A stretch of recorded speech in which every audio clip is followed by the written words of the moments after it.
আমাদের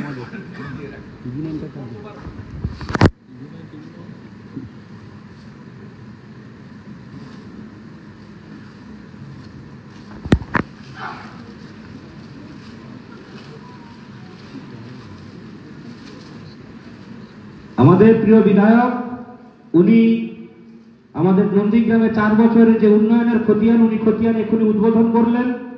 আমাদের উন্নয়নের কান্ডারি শুভেন্দু অধিকারী জিন্দাবাদ, আমাদের নয়নের মণি প্রিয় বিধায়ক শুভেন্দু অধিকারী জিন্দাবাদ। আপনার হাত ধরে নন্দীগ্রাম বিধানসভা এগিয়ে চলবে আমাদের প্রিয় বিধায়ক শুভেন্দু অধিকারী জিন্দাবাদ। ধন্যবাদ আমাদের প্রিয় বিধায়ককে, উনি ওনার কাজের খতিয়ান তুলে তুলেছেন। এরপর আপনাদের সামনে মূল্যবান বক্তব্য রাখছেন আমাদের প্রিয় বিধায়ক শুভেন্দু অধিকারী মহোদয়। প্রথমেই বলিনি, এই বইটি প্রত্যেকটি বুথের সভাপতি, আমাদের গ্রাম পঞ্চায়েতের,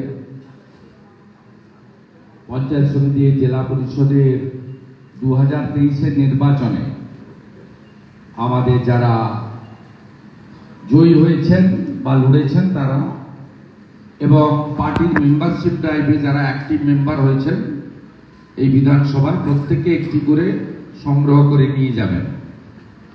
এর বাইরেও আমার সোশ্যাল মিডিয়া, ফেসবুক সহ অন্যান্য হ্যান্ডেলে পিডিএফ দেওয়া থাকবে, পিডিএফ থেকেও আপনারা দেখে নিতে পারবেন। এক্ষেত্রে বলে রাখা দরকার, যেহেতু আমার সমমানসিকতা পোষণকারী সাংসদরা এখানে ছিলেন, তারা আমার সুপারিশে যে যে উন্নয়নগুলো করেছেন সেটা আমি এর সঙ্গে যুক্ত করেছি। এই বছর ছাড়া, 24-25 ছাড়া, মানে 25-26 ছাড়া। এর বাইরেও 21-এর পরে আমাদের একটি মাত্র পঞ্চায়েত ছিল হরিপুর। আমরা যেহেতু পঞ্চায়েত সমিতি আমাদের হাতে ছিল না, বা অধিকাংশ পঞ্চায়েত হাতে ছিল না, আমরা যে যে পঞ্চায়েত আমাদের এমএলএ ল্যাডের কাজ, বিউপির কাজ, মানে টেন্ডার করে করেছে, তারাই বেশি টাকা পেয়েছে 23-এর আগে। 23-24, 24-25 সমহারে বন্টিত হয়েছে, 25-26ও সমহারে বন্টিত হয়েছে। তাই এটাতে আপনাদের এই বিষয়গুলি আমি কনফিউশন ক্লিয়ার করলাম। প্রথম দিকে এমএলএ ল্যাডের আপনার হরিপুরের কাজ বেশি আছে, প্রশ্ন কেউ তুলতে পারেন অন্য পঞ্চায়েত, সেটা হয়েছে যেহেতু পঞ্চায়েতটা আমাদের ছিল বলে। অন্য পঞ্চায়েত আমাদের টাকা নিয়ে কাজ করেনি বা টাকা নিতে চায়নি, টিএমসি পরিচালিত। 23-এর পর থেকে 11টা গ্রাম পঞ্চায়েত বিজেপি পরিচালিত, তারা তাদের ক্ষেত্রে যতটুকু সামান্য অর্থ আনুপাতিক হারেই সকলে পেয়েছে। আর এর আগে মাননীয় প্রাক্তন সাংসদ দিব্যেন্দু অধিকারী, বর্তমান সাংসদ অভিজিৎ বাবু, তারা আমাদের সুপারিশে কাজগুলো, মানে এমএলএ সুপারিশে কাজগুলো রেকমেন্ড করেছেন, সেগুলো এখানে ইনক্লুড করা হয়েছে। এর বাইরেও কিছু কাজ সিএসআর এ আমরা যেগুলো জোগাড় করেছি, অ্যাম্বুলেন্স প্রদান বা অন্যান্য সামাজিক দায়বদ্ধতা স্কিমে, তাকেও পরিষেবার অন্তর্গত করা হয়েছে, যেহেতু বিধায়কের রেকমেন্ডেশনে বা উদ্যোগে এই কাজগুলো হয়েছে। দুটো বড় ডেভেলপমেন্ট আমরা পেয়েছি। একটা হলো 315 কোটি টাকা আমাদের দিয়েছেন নরেন্দ্র মোদীজির নির্দেশে কেন্দ্রীয় রেলমন্ত্রী অশ্বিনী বৈষ্ণবজি, দেশপ্রাণ রেলওয়ে প্রজেক্ট। অনেকদিন বন্ধ থাকার পরে গত 6 মাস ধরে কাজ শুরু হয়েছে এবং এখন কাজের গতি বেড়েছে। এবং এখানে যে কর্মসংস্থানের জটিলতা ছিল, তারা হাইকোর্টের মাধ্যমে প্রায় নতুন করে 400 জন তারা চাকরি পেয়েছে। এক্ষেত্রে হাইকোর্টের প্রতিও যেমন আমরা কৃতজ্ঞ, সাথে সাথে ভারত সরকারের রেল দপ্তরের প্রতিও কৃতজ্ঞ, কারণ হাইকোর্টে এরা জেতার পরে রেল কিন্তু আপিলে যায়নি। রেল যদি ডিভিশন বেঞ্চ বা সুপ্রিম কোর্টে আপিলে যেত, হয়তো আমাদের এই লোকগুলোর সমস্যা হতো। আর সম্প্রতি আমাদের গত যে কেন্দ্রীয় বাজেট হলো, তাতে 2000 কোটি টাকা স্যাংশন হয়েছে জেলিংহামে। সেখানে আমাদের জাহাজ রিপেয়ারিং এবং ছোট জাহাজ তৈরির কারখানা কাজ শুরু হতে চলেছে এবং সেটা এই অর্থবর্ষেই শুরু হচ্ছে। তার অনুমোদন ভারত সরকার দিয়েছে এবং আমাদের মাননীয় রাজ্যসভার সাংসদ শ্রমিক ভট্টাচার্যের উত্থাপিত প্রশ্নের উত্তরে ভারত সরকার পার্লামেন্টের ফ্লোরে এই কমিটমেন্ট করেছে এবং আমি স্যাংশন অর্ডারও পেয়েছি। সোনাঝুরার নেতৃত্বকে আমি স্যাংশন অর্ডার পাঠিয়ে দিয়েছি। এই দুটো কাজ আমরা করতে পেরেছি। বাধা তো অনেক আছেই। আমরা আগামী দিনের সোনালী স্বপ্নের অপেক্ষায় আছি যে নরেন্দ্র মোদীজির আশীর্বাদ ধন্য একটি সরকার হবে, যে সরকার সামগ্রিকভাবে রাজ্যের উন্নয়নের সাথে সাথে কৃষিবহুল এলাকা এই নন্দীগ্রামে আরো বেশ কিছু আমরা তাদের ভবিষ্যৎ স্বপ্ন পূরণ করতে পারবো। পরিযায়ী শ্রমিক হিসেবে যারা বাড়ির বাইরে চলে গেছে তাদেরকে ফিরিয়ে আনতে পারবো। অনেক কাঠের ব্রিজ, অনেক বড় বড় কাজ রয়েছে যেগুলো এমএলএ এর সামান্য কাজের টাকায় সম্ভব হয় না, সেগুলো আমরা আগামী দিনে নিশ্চিতভাবে করতে পারব। আমি ঠিক অনুরূপভাবে আপনি আগস্ট মাসে আমি আমাদের প্রধান এবং পঞ্চায়েত সমিতিকে এখন থেকেই অ্যালার্ট করলাম যে আপনাদের 2 বছর পূরণ হবে আগস্ট মাসে। আমরা সেপ্টেম্বর মাসের প্রথম সপ্তাহে যেন 2টো ব্লকে 2টো উন্নয়নী সভা করে ওই ব্লক এলাকার গ্রাম পঞ্চায়েত এবং পঞ্চায়েত সমিতির কি উন্নয়ন করেছেন তার তালিকা আপনারা প্রকাশ করবেন। পঞ্চায়েত সমিতির ওন ফান্ড যদি না থাকে আপনারা ড্রাফট করে এমএলএ অফিসে দিলে মুদ্রণের দায়িত্বটা আমি নিয়ে নেব। আমি মুদ্রণ করে দেব এবং উপস্থিত থাকবো। 2টো ব্লকের পঞ্চায়েত সমিতির সভানেত্রী, সহসভাপতি বা নেত্রী তাদেরই এটা পাবলিশ করতে হবে। এখন থেকে আপনারা এই উদ্যোগ নেবেন, এটা আমি আপনাদের কাছে অনুরোধ এবং পরামর্শ দিলাম। আর আমি যে ব্লকে এই কর্মসূচি করছি, ভারত সরকারের 15th ফিনান্সে পূর্ব মেদিনীপুরের 25টা জেলা ব্লকের মধ্যে প্রথম স্থান অধিকার করেছে নন্দীগ্রাম 2 পঞ্চায়েত সমিতি, বিজেপি পরিচালিত। তাই ভারতীয় জনতা পার্টির প্রথমবার জিতে আসা এখানে যারা আছেন মঞ্চে এই ব্লকের বিশেষ করে, তাতে তারাপদবাবু বা পবিত্র ভাই ছাড়া সকলেই প্রায় কার্যত নতুন পঞ্চায়েত ব্যবস্থায়। তাই এই টিম তারা 15th ফিনান্সে অনেক পড়খা লোক বিভিন্ন ব্লক পরিচালনা করছে, তার মধ্যেও 15th ফিনান্সে প্রথম স্থান অধিকার করার জন্য আমি তাদের বিশেষভাবে কৃতজ্ঞতা এবং অভিনন্দন জানাই। আপনাদের কাছে আমার আর বিশেষ কিছু বলার নেই। আমরা এখান থেকে একটি নীরব মিছিল করে আমাদের দেবব্রত মাইতি সহ 57 জন আত্মবলিদানকারী ভারতীয় জনতা পার্টির কর্মী সমর্থক ভোটারদের স্মরণে আমরা বড়পুল হয়ে ভীমবাজারে গান্ধী মূর্তির কাছে গিয়ে শেষ করব। মিছিল নীরব মিছিল হবে এবং এখানে আলোর ব্যবস্থা ছিল, কিন্তু যেহেতু সূর্য ডোবেনি তাই আলোর ব্যবস্থা ব্যবহার করা যাবে না, মানে ঠিক আলো আসবে না। তবুও আলো হাতে রাখতে পারেন যদি ক্যান্ডেল থাকে বা অন্য কিছু। আলোর কি ব্যবস্থা আছে? নইলে আমরা এমনি নীরব মিছিল করে দেবো, পতাকা সব দিয়ে। ব্যানার তো আছে, ব্যানারগুলো রেডি করবেন ভলেন্টিয়াররা। আমরা তো সবাই কম বেশি নেতৃত্ব পর্যায়ে এখানে আছি, কেউ বুথের নেতা, কেউ শক্তি কেন্দ্র, কেউ অঞ্চল, কেউ ব্লকের, কেউ বিধানসভা। আমরা একটু শৃঙ্খলার সঙ্গে লাইন করার দরকার নেই। ফ্লোতে প্রায় 1000 জন মতো আমরা আছি। আমরা প্রায় ফ্লোতে আমরা হেঁটে নীরবে আমাদের এই যে কালো ব্যাচ, এটাই বার্তা। এবং শুধু দেবব্রত মাইতি নয়, এই গুন্ডারা এই জিহাদিরা এরা কিন্তু শান্তিপ্রিয় জনগণ, সে হিন্দু হতে পারে মুসলিম হতে পারে, তাদেরকে সুযোগ পেলেই আক্রমণ করবে। এবং এদের এতটুকু পরিবর্তন হয়নি। 61টা মামলা সিবিআই হয়েছে, 400 জন এখনো জেলে আছে, কিছু জন জামিন পেয়েছে। এদের কোনো পরিবর্তন হয়নি। কেন বললাম? 2024 সালে 25শে মে আমাদের লোকসভার ভোট ছিল। 23শে মে মধ্যরাত্রে রথিমালা আড়ি একটি হিন্দু তফসিলি পরিবারের মা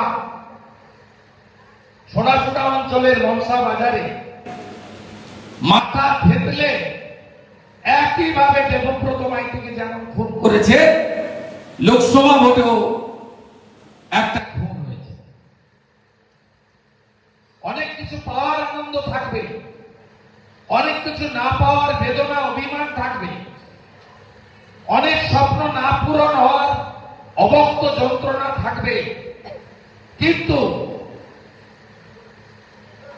আপনার এলাকার সুরক্ষা নিরাপত্তা, আপনার নিজের সুরক্ষা নিরাপত্তা, আপনার বাড়ির বৃদ্ধ বাবা মা, ছোট শিশুদের নিরাপত্তার স্বার্থে এই তৃণমূল নামক জিহাদিদের পার্টিকে আমাদের মাথা তুলতে দেওয়া যাবে না।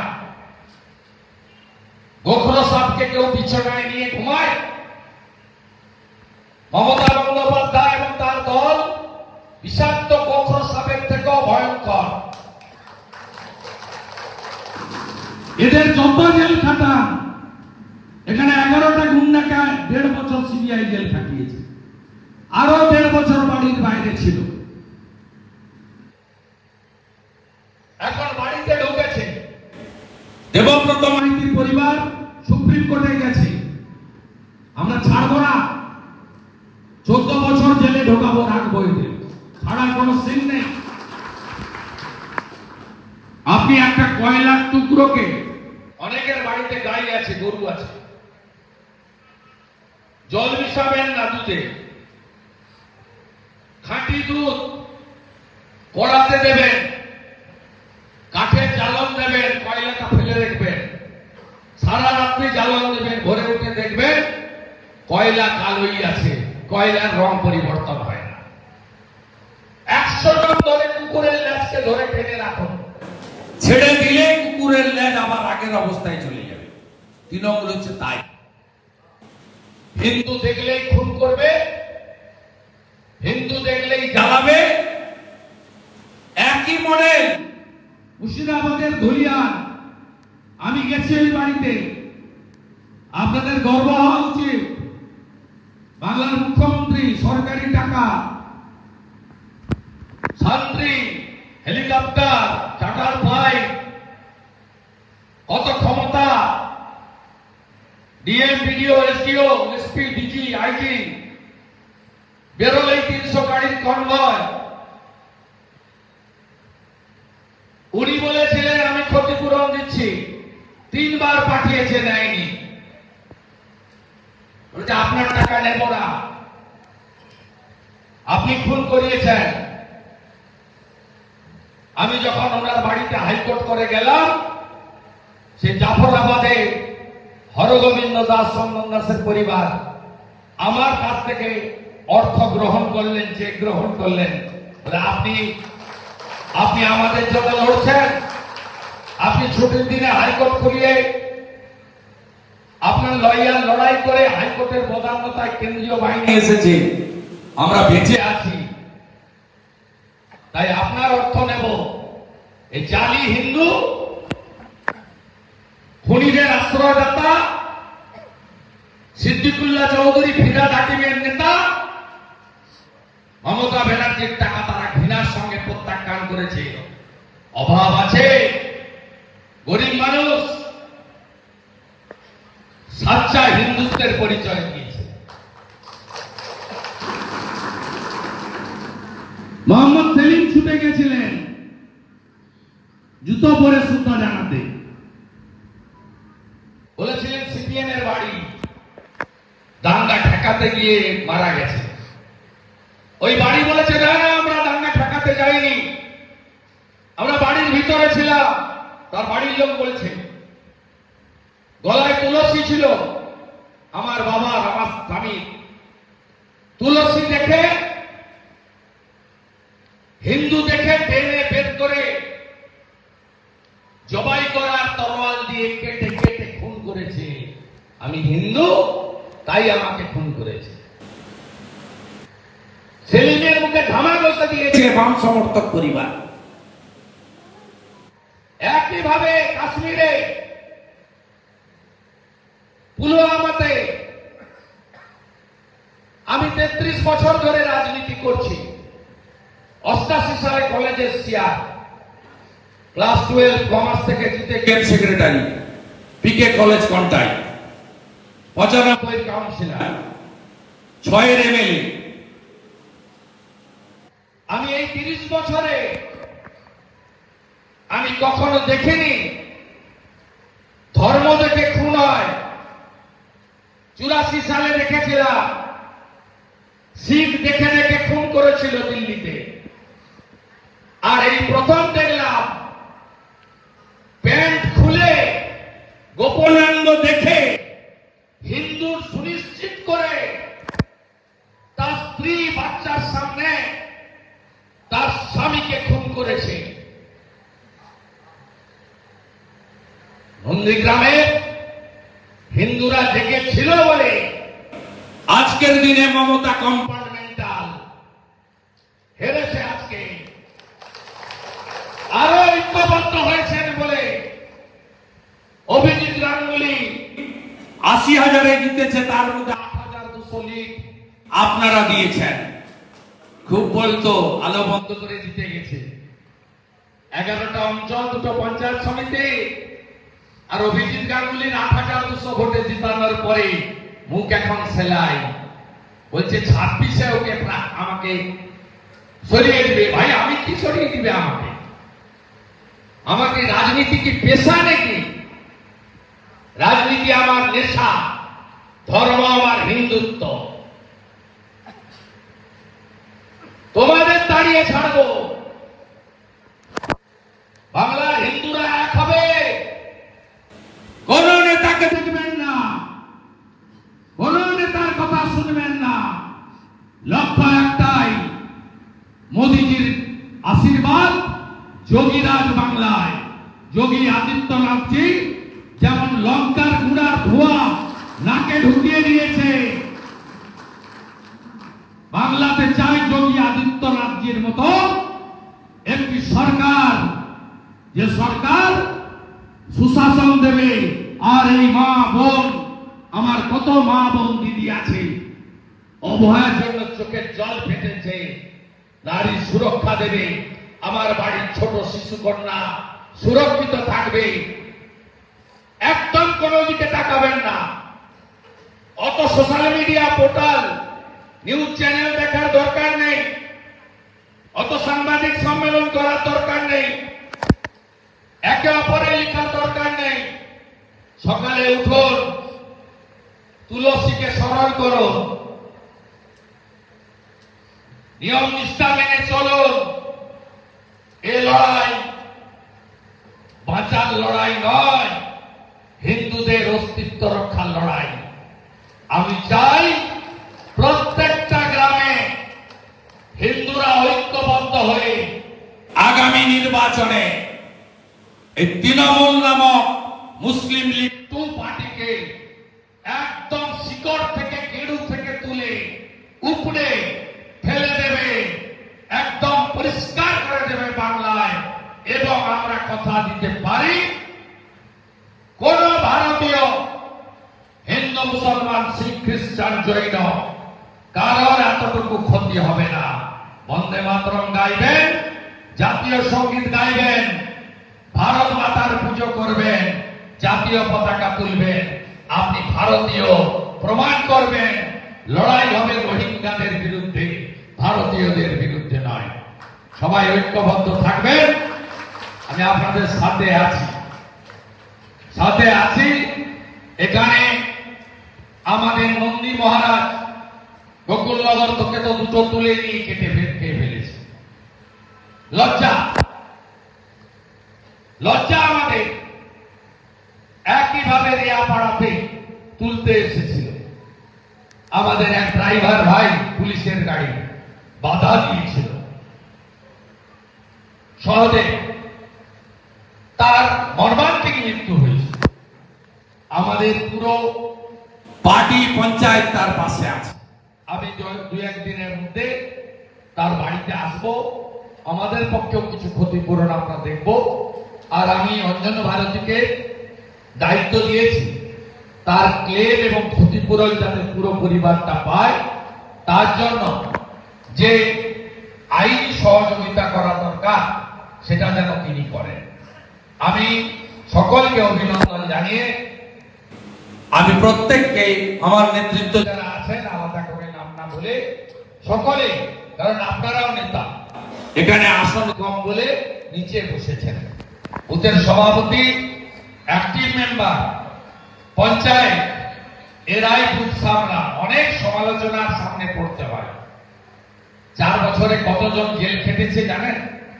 কত মামলা হয়েছে জানেন? এই নন্দীগ্রামে মমতার হারের যন্ত্রণায় 500-র বেশি মামলা করেছে এবং গাছ থেকে, বাস থেকে, ছাদ থেকে পড়ে গেল। তালিকা তৈরি করা আছে, 1 নম্বর ব্লকের জন্য একটা, 2 নম্বর ব্লকের জন্য একটা। কিছু ঘটলে আমাদের সব নেতার নামে মিথ্যা মামলা করে। বাড়ি ঘর ছেড়ে 2 মাস 3 মাস এক কাপড়ে সরে থাকতে হয়। প্রত্যেকটা মামলায় হাইকোর্ট হস্তক্ষেপ করে। পুলিশ প্রমাণ দাখিল করতে না পারার কারণে আমরা হাইকোর্ট থেকে, উচ্চ আদালত থেকে প্রোটেকশন পাই, কারণ সব মামলা মিথ্যা। আসামি কত জানেন? 4000-এর বেশি।